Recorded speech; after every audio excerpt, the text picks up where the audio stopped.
Story: The Sinister Sitter. I was 11 years old and my parents were heading out for their anniversary dinner. They had arranged for a babysitter to look after me and my baby sister Emily while they were away. The babysitter's name was Ms. Simmons, and she arrived just as the sun began to set, her demeanor unsettling from the moment she walked in the door. My parents introduced her with smiles, oblivious to the unease that washed over me. Ms. Simmons was an older woman with a frail appearance, her eyes hidden behind thick glasses that magnified her gaze, making her seem more like a specter than a babysitter. She spoke in hushed, raspy tones that sent shivers down my spine. My parents left, trusting Ms. Simmons to take care of us, but as the door closed, a chilling silence descended upon the house. I was on edge, but I tried to convince myself that my unease was just the result of an overactive imagination. Ms. Simmons began to engage in strange and unsettling behavior. She rarely spoke, and when she did, her words were cryptic and filled with ominous undertones.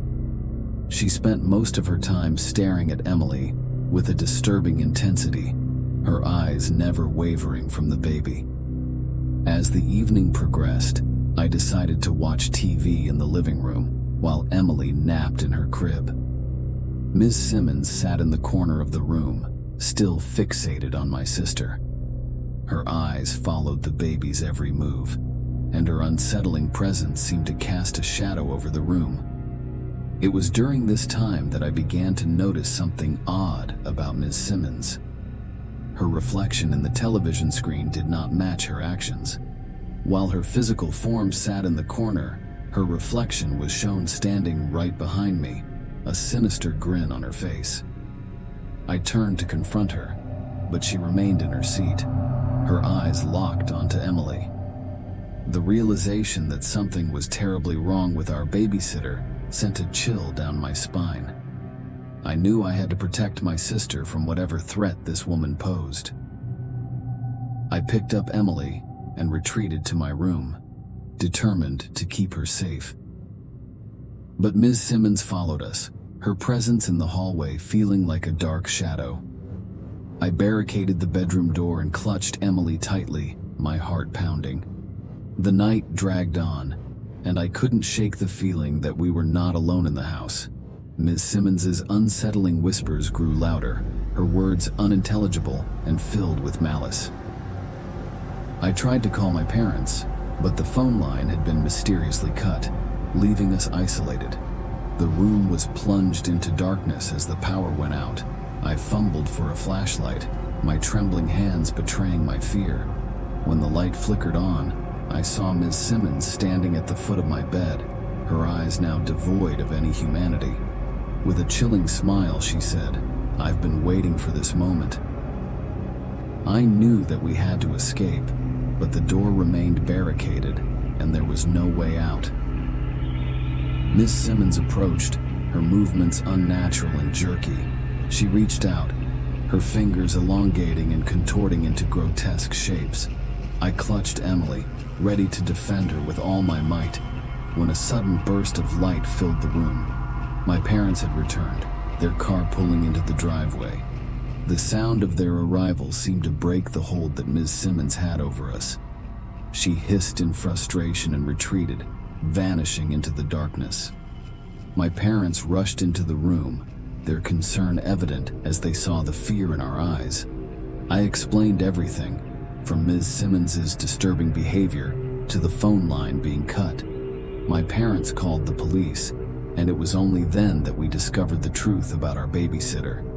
Ms. Simmons had been a wanted criminal, a fugitive on the run for a series of disturbing and heinous crimes. She had posed as a babysitter to gain access to our home, her intent more sinister than we could have ever imagined. The police arrived and launched a search for Ms. Simmons, but she had vanished without a trace. To this day, her unsettling presence still haunts my nightmares, a reminder of the nightmarish ordeal we had narrowly escaped. In the end, my sister and I were safe, but the sinister sitter had left an indelible mark on our lives. We had learned that evil could lurk in the most unexpected of places, and the monsters that haunted our nightmares could sometimes become a terrifying reality.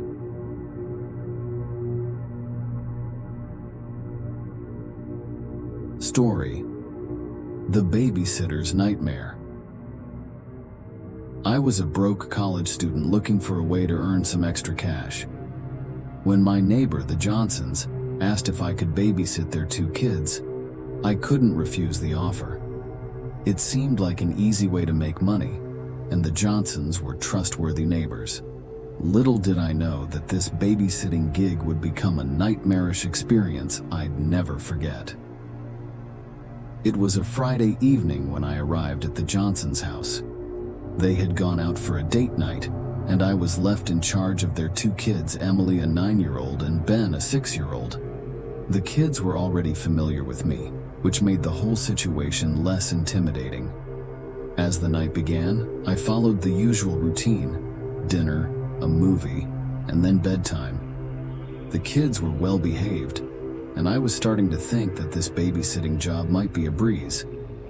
After tucking them in and reading them a bedtime story, I settled into the living room with a book, anticipating a quiet night.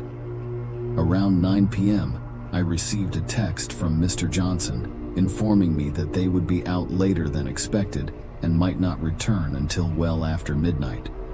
I agreed and continued to read my book, occasionally checking in on the sleeping kids. Around 11 p.m., the house suddenly plunged into darkness. I jumped up from my chair, disoriented and panicked. I assumed it was a power outage, but I couldn't shake the feeling that something was off. I grabbed my phone and used its flashlight to navigate my way through the house to the circuit breaker in the basement. As I reached the basement door, I heard a soft, almost imperceptible whisper. It was a child's voice echoing through the darkness, and it sent a shiver down my spine. I paused and listened carefully, trying to locate the source of the whisper. It was coming from behind the basement door. Trembling, I opened it slowly, revealing the pitch-black basement. The whispering grew louder, more distinct, and it was unmistakably the voice of a child.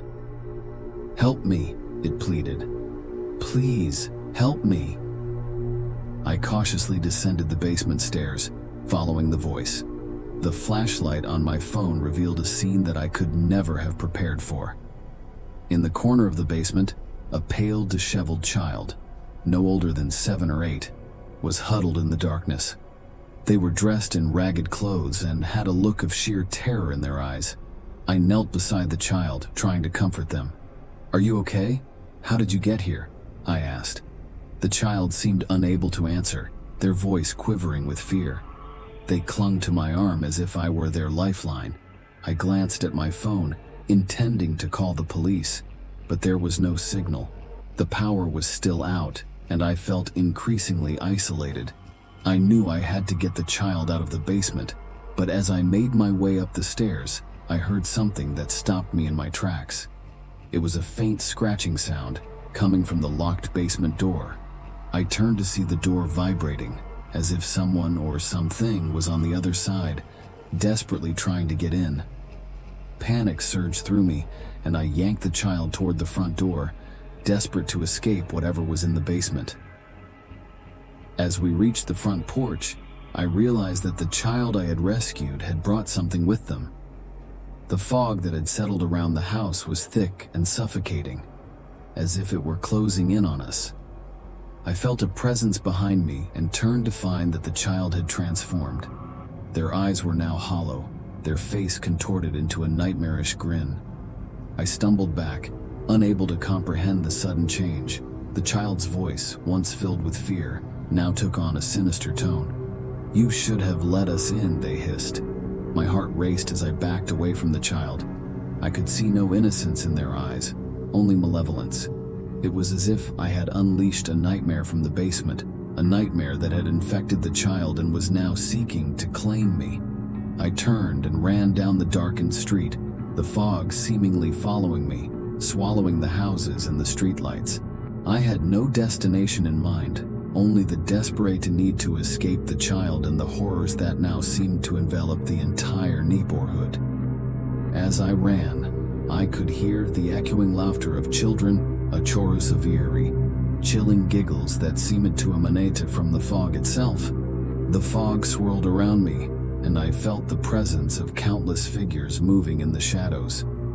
I stumbled into a park, hoping to find help, but it was no different from the rest of the neighborhood.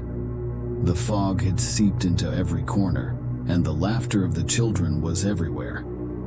I was no longer in control of my own movements, as if the fog itself was guiding me. In the center of the park, I saw the child again, standing amidst a group of shadowy figures. They beckoned to me, their hollow eyes and twisted smiles filling me with dread. I was trapped, surrounded by an eerie supernatural force that defied explanation.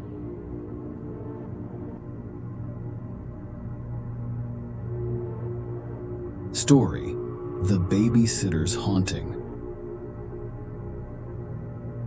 When my parents informed me that we were going to stay with our cousins for a few days, I couldn't contain my excitement. As an 11-year-old, the prospect of spending time with my cousins, Lily and Tim, was something to look forward to. What I didn't know was that this visit would lead to a nightmarish experience that would haunt me for years to come. We arrived at our cousin's house in a quiet suburban neighborhood. The streets were lined with charming houses, and everything seemed peaceful. Lily, Tim, and I spent the day playing in the backyard, enjoying the warm summer sun. As evening approached, Aunt Lisa told us she had to attend a work-related event and introduced us to our babysitter, Mrs. Patterson. Mrs. Patterson was an elderly woman with a stern demeanor, her gray hair pulled back tightly. She reminded me of a strict school teacher. She reassured Aunt Lisa that we'd be in good hands and began her babysitting duties. The evening started normally. We had dinner, and Mrs. Patterson insisted on an early bedtime for us, as it was a school night. She tucked us into bed, and for a while, everything seemed fine. But as the night wore on, I heard strange noises coming from outside our window. Whispers carried by the wind, a faint sound of laughter, and the distant chime of a music box. Curiosity got the best of me, and I decided to investigate. Lily and Tim were fast asleep, so I ventured out into the dimly lit hallway. The house was silent, and the only source of light was the pale moonlight filtering through the windows. As I made my way downstairs, I noticed Mrs. Patterson sitting in the living room staring out of the window. Her expression was one of longing and sadness, and she didn't seem to notice me. I felt a shiver run down my spine and quickly retreated back to bed, dismissing the strange sight as my imagination. I lay in bed trying to fall asleep, but the whispers outside grew louder. The strange laughter seemed to be coming from within the house now. I thought I heard a music box playing, its eerie melody sending a chill down my spine. I decided to wake Lily and Tim to see if they could hear it too. When I got to their room, I realized that Mrs. Patterson was sitting in the corner, rocking back and forth. Her eyes were wide with a distant look as she hummed the music box's haunting tune. I shook Lily and Tim, and they groggily awoke. "What's going on?" Lily asked. "Listen," I whispered. "Can you hear that music box?"